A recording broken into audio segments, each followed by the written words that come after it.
Hey everybody, it's Jason Blaha here, and once again it is time for a squat day, but a quick reminder for those of you who watch these videos, please remember to click like down below, be greatly appreciated. Alright, pretty happy with today's overall performance for 470 for 5. Now, I did go full high bar at this point. I'm realizing, again, my shoulders just prefer it more. I need to really keep working on the shoulder health and mobility. It's doing a lot better. I need to not mess it up. So I'm going to stick with high bar squatting. And even for my back off work, I went with the safety bar because it has such great carryover to high bar.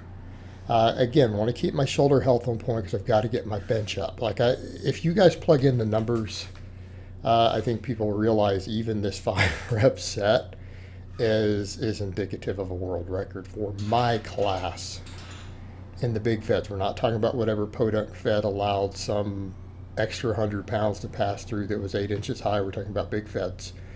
I'm in a real good position here. Weak links are coming out. When I start getting a little heavier like this, I do see the weak links. And it's not going to be what some people think because I'm kind of really messing more and more high bar. I'm seeing, if you guys look at that compensation with the back, notice the first rep is beautiful, right? Second rep, still pretty good. And as we go, you're seeing a little bit of compensation. What you are seeing is my quads and adductors. Now, people go, but your quads and adductors are massive. You've shown pictures and stuff close up. I'm like, yeah, they're massive. They're right at world record for my master's class level big. But they need to be bigger. And because when we're seeing a little bit of that compensatory strength there, it does let me know where my weak links are. It's not bad form. It's fine. It's just that we are seeing the compensation. We can see where I'm weakest. And because I'm still slow cutting, and for those curious, I'm down to 214, but it's been back and forth a little. It's kind of bouncy. I'm having days where I'm hitting 214. Remember, I got to make 198, which, again, I've done 18-pound water cuts. I don't want to do that. I'm going to keep working my body fat lower and lower and lower. I'm not going to max at regionals, and people need to remember that. You know what? As long as I hit an elite total, I'll be more than thrilled. In fact, all I really have to do is qualify. But an elite total doesn't require me to max out. It doesn't. So, I'm not going to be able to gain any real muscle going into it. Not much, because I'm still in a small calorie deficit. So, what I'm going to have to do is after that, and then I'm done cutting and I've stabilized and I can keep my body weight at no more than 210 or a little under, then I have wiggle room to stack muscle where I need it. Right? I'm going to have quite a long time, quite a few months to bring up the weak links. And I will be able to do that then. And we know where they are. It's going to be adductors and quads. And it doesn't matter how big they are now. These are the big primary movers here. And if you watch my positioning on those high bar squats, we can see that's where I'm weak. Now I'm going to work them a bit now. All right, we're going to work them because we sure can't afford to lose any while I'm cutting. All right, if we see a weak link coming out and you're not training that weak link, in a small deficit, you're really going to have problems, aren't you? So I went with, again, my safety bar squats, doing a pretty narrow stance to replicate what we get from the high bar while still hitting that upper back. Now, some people say, well, it might work the glutes and stuff a little less. Well, maybe. But I have all my deadlift day for that. And, part of me would want to look at that and say, oh, upper back, upper back, upper back. Well, I'm already training my upper back hard, and look at what I deadlift compared to what I squat. Put that in perspective.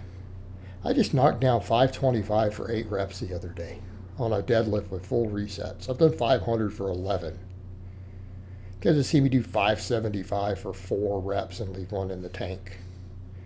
All right, my deadlift's well up into the 600s for a max.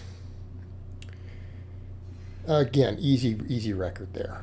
But my back, I don't think my back is really the limit. It really is lower body.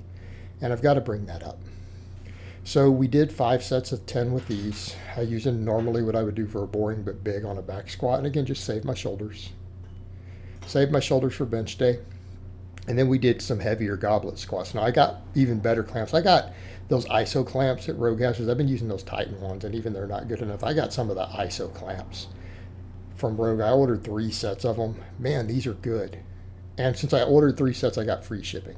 That's why I got 3. So why'd you get 3? Because it was the same cost to get 3 than to buy 2 and pay for shipping. So I got 3 sets of them for like $95. Beautiful. And look how well they hold. I only have one of them on there. All right, it's holding fine for these goblet squats. And now I want to work goblet squats up. Yeah, I could do the belt squat machine. I could. I have it. It would probably do very similar to what I want for the lower body, but I do like that upper back component to these goblet squats, and I really like just the mobility end of it. You know, just look, we can get so deep, we can get those knees out. I can really hammer those adductors, really hammer those quads while working my traps and everything. Again, it's a great lift, and yes, I know I tend to use it for my taller, lankier guys, but I feel like for me right now, the goblet squat's not a bad movement. Like I said, I could just as easily do a heavy lunge.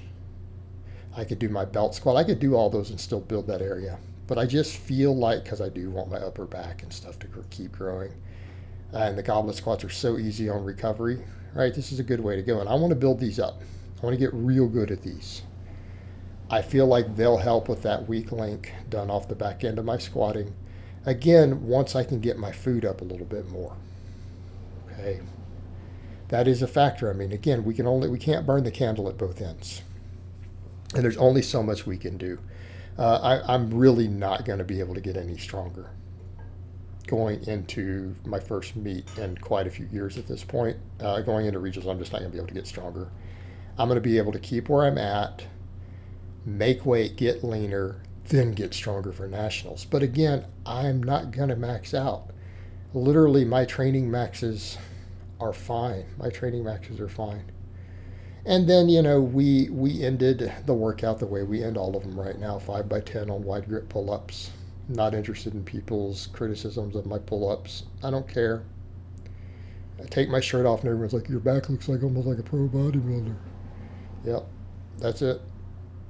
In fact, I don't even need to mention the criticisms anymore. I'm going to quit even validating people's nonsense. It's probably not helpful.